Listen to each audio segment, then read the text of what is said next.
16 ডিসেম্বরের পর থেকে বন্ধ হয়ে যাচ্ছে সকল আনঅফিসিয়াল ফোন। এটা শুনে অনেকেই দুশ্চিন্তায় পড়ে গেছেন। সো কিভাবে আপনি চেক করবেন যে আপনার হাতের ফোনটা অফিসিয়াল নাকি আনঅফিসিয়াল, বৈধ নাকি অবৈধ, এই বিষয়টা আপনারা কিভাবে চেক করবেন? সো এটা চেক করা একদম ইজি। সর্বপ্রথম আপনি চলে আসবেন আপনার ফোনের ডায়াল প্যাডে। সো ডায়াল প্যাডে আসার পর এই জায়গায় আপনি টাইপ করবেন *#06# *#06# লিখে আপনি টাইপ করেন। টাইপ করার পর এরকম একটা এন্টার পেজ কিন্তু আপনার সামনে চলে আসবে, ঠিক আছে? সো এখান থেকে আপনি IMEI নাম্বারটাকে জাস্ট আপনি কপি করবেন। সো একটা খাতা নেবেন, একটা কলম নেবেন, নিয়ে এই IMEI নাম্বারটাকে জাস্ট আপনি নোট করবেন অথবা এখান থেকে আপনি একটা স্ক্রিনশটও নিতে পারেন, ঠিক আছে? সো যেভাবেই হোক আপনি এই নাম্বারটাকে আপনি কপি করবেন। সো কপি করার পর এখান থেকে আপনি ওকে ক্লিক করে বেরিয়ে চলে আসবেন। সো ওকে ক্লিক করে বেরিয়ে চলে আসার পর এখন আপনি চলে আসবেন আপনার ফোনের মেসেজ অপশনে। সো এখান থেকে আমি আমার ফোনের মেসেজ অপশনে চলে আসলাম। মেসেজ অপশনে আসার পর এখান থেকে স্টার্ট চ্যাট এই অপশনে ক্লিক করে দিলাম। ক্লিক করে দেওয়ার পর এখান থেকে আমাকে একটা নাম্বারে এই IMEI নাম্বারটাকে পাঠাতে হবে।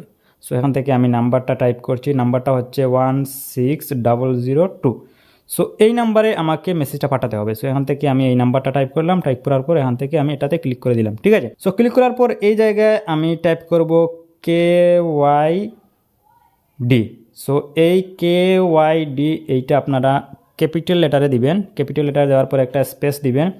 একটা স্পেস দেওয়ার পর আপনি এই যে IMEI নাম্বারটাকে আপনি কপি করেছেন, ওই IMEI নাম্বারটাকে এখানে আপনাকে বসাতে হবে। সো এখান থেকে আমি আমার IMEI নাম্বারটাকে বসিয়ে দিলাম। সো IMEI নাম্বারটাকে বসিয়ে দেওয়ার পর জাস্ট আমি সেন্ড করে দিলাম। সো সেন্ড করে দেওয়ার পর কিছুক্ষণের মধ্যেই তারা আমাকে একটা মেসেজ পাঠাবে। সো আমি কিছুক্ষণ ওয়েট করি। ওয়েট করার পর আপনারা দেখতে পাবেন যে এই যে দেখতে পাচ্ছেন যে তারা অলরেডি আমাকে মেসেজটা পাঠিয়ে দিয়েছে। সো এখান থেকে বলতেছে যে ডিভাইসটির IMEI BRTC ডাটাবেজে পাওয়া যায়নি, দয়া করে পূর্ণাঙ্গ IMEI। তার মানে হচ্ছে আমার এই ডিভাইসটি আনঅফিসিয়াল ডিভাইস। আর আমার এই ডিভাইসটি যদি অফিসিয়াল ডিভাইস হতো, মানে এই ডিভাইসটি যদি বৈধ ডিভাইস হতো, তাহলে এখান থেকে তারা বলতো যে ডিভাইসটির IMEI BRTC ডাটাবেজে পাওয়া গেছে।